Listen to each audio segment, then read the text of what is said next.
Hello, everyone. It's me, Zach, and I uploaded a video saying that I was going to try and make content that I probably should upload. So here I am doing that. So today is all about post-processing, and I will be...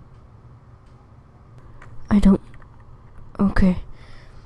I'm going to be showing how I do post-processing in this engine. Okay, so I'm just gonna hit show motion blur, since, you know, like, you could see all the motion blur in engine! Okay. Like, in the editor, instead of in gameplay. So as you can see, this is some strange test textures, but I swear I'll get better textures. So yeah, here we go. Okay, so and I made that mesh, by the way. That's what we're playing on. Yay. Okay, so first thing you want to do, go into the modes tab, go into place, go down to visual effects, drag the post-process volume into the level. I don't know why I do it, I just do that, I just reset the location. But you want to scroll down until, in the latest version, it's infinite and infinite extent. And parenthetic unbound. Every previous version from 4.17 and before, it's just unbound, but now it's infinite extent. But that just means no matter how far away you go from the post-process volume, it will stay relevant to the camera. Now, this is what it is like bound. Okay, so I just turned up the vignette intensity. If you do not know what that is, it is a dark border around the camera. See how it's not doing anything right now? Well, here's what it's like inside post-processing. You see the dark border and then not there anymore. Well, that's because it is the infinite, I'm just gonna call it unbound. The unbound box is unchecked. You check it and then it becomes unbound, which is why it's called infinite extent or unbound. So I just like to put the vignette intensity to 0.75, chromatic aberration, the fringe. I don't normally use that for anything. The only thing I would use it for is, like, you're close to bad or whatever, like you died or whatever. But yeah, in image effects, I just mess with the vignette intensity. That's just what I do. You can do whatever you want in here. The bloom, okay. In the methods, you could choose standard or convolution. Convolution, it's not really for games. It's more for imagery. Here. Alright. Fast Fourier transform image based convolution. It's intended for cinematics because it is too expensive for games. I right now have a GeForce 650. In my opinion, just if it could run a game engine, it's fine for me. You see right there how it's lagging? You might still get that on your, like, space age PC, but this is the natural intent for games, the standard bloom method. So, intensity. You could probably tell what the intensity is. Sorry, I just gave someone a seizure. But basically, I set it to 2. Because that's probably the best for me. The intensity is how powerful the bloom is. Size, the tint, convolution scale stuff, that's for the convolution bloom or whatever. Again, cinematics and pictures only. Burp. Not intended for games because it's too expensive. So, for me, I do not mess around with anything on here except for the size scale option. Scale for all bloom sizes. Because it basically controls all of them. Alright. So intensity, I just set it to 2. Okay. Dirt mask. Okay. You cannot get this this screen dirt 02_W option unless you go down to view options, which is at the bottom of the content browser. There's an eye right next to it. View options, show engine content. Because that is in the engine's code. You don't have to download it. You just have to go down to view options and then show engine content. So, I used to use this option a lot. I don't really now because whenever I do, it shows up everywhere. I basically only want it to be like only when there's a bright light somewhere. Now you can see when I switch to convolution, it's gone now. Where did it go? Right? Well, if you turn on lens flares, you could see the screen dirt. But we'll get into lens flares just in a bit. So, dirt mask, you could just screw around with the options. You could basically go anywhere with this, but I choose not to mess around with that. The dirt mask tint, you could tell what it is. It's just the tint of the dirt mask. Okay, auto exposure. For me, turn off all these options, and then the minimum brightness is 1 and the max brightness is 2.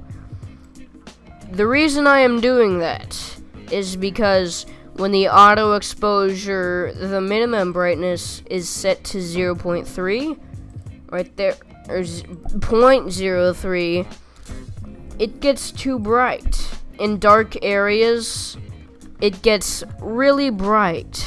See, watch. Let me make a room. See how it stays normal?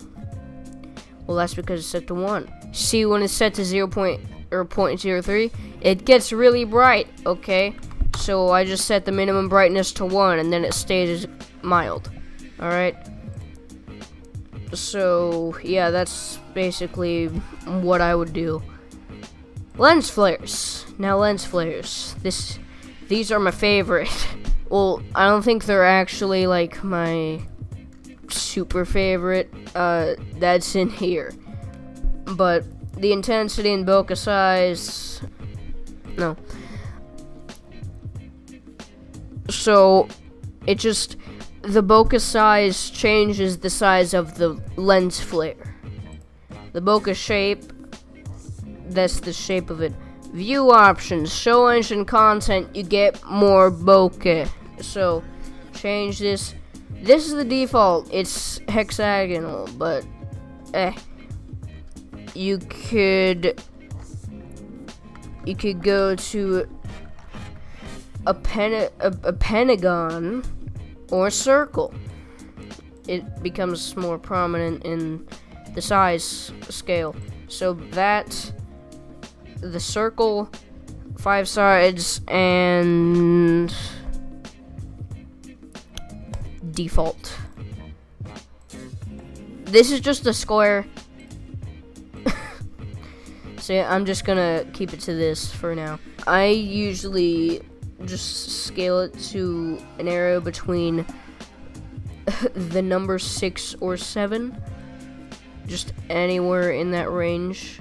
Hold on. Usually. So yeah, this is what lens flare looks like. This is what good lens flare looks like. Alright. Oh, I guess depth of field could work right now. So, you see how right now what's happening there's no blur. I mean, like, there's texture anti-aliasing, but that's not depth of field, okay? If you turn on the method, it's normally bokeh, which means it will make it look pretty. But Gaussian, that just bad. For me, at least. For a lot of people, actually. Circle, it's just right, okay? It blurs close things, like this, look. It blurs things like the character. Things that are really close to the camera, okay? It looks nice for certain situations. You could go and mess around with those if you want. I don't usually do. I never really usually mess around with that. Post-process materials. For me, you can only add the light propagation volume, but you know, I don't mess with that either. Ambient cube map. I think this has to do with like reflections or whatever. Yeah, I'm pretty sure. Just turn that off. Probably not. I'm not sure. But it never did anything for me. So, post-process. No. Ambient occlusion. Sorry. Intensity and radius. This is the thing I screw around with the most. Okay. These are my settings for ambient occlusion. I just raise the intensity all the way up to 1. Radius 145. Radius in world space.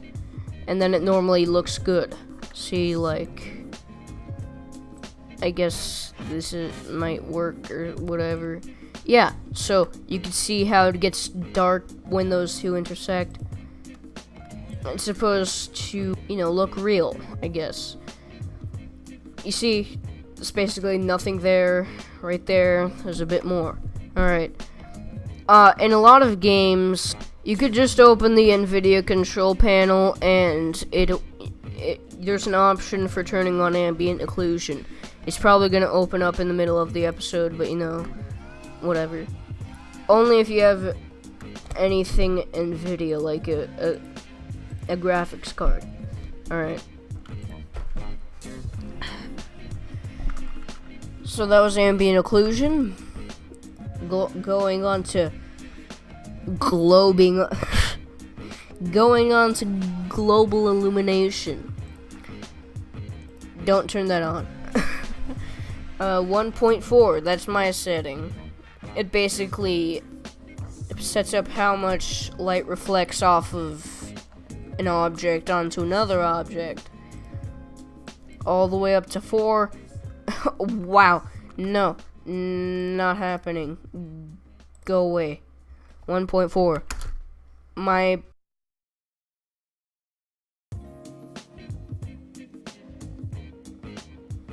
My preference. Okay. I unplugged my microphone. Sorry. Let me try and move it. All right.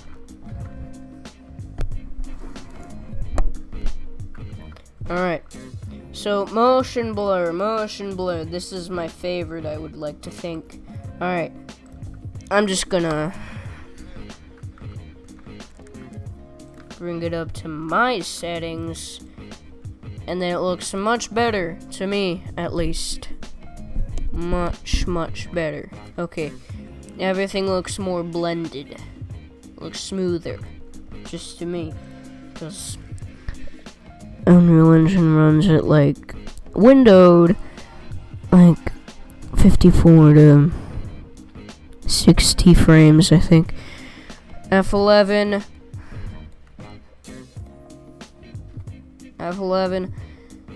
No thanks.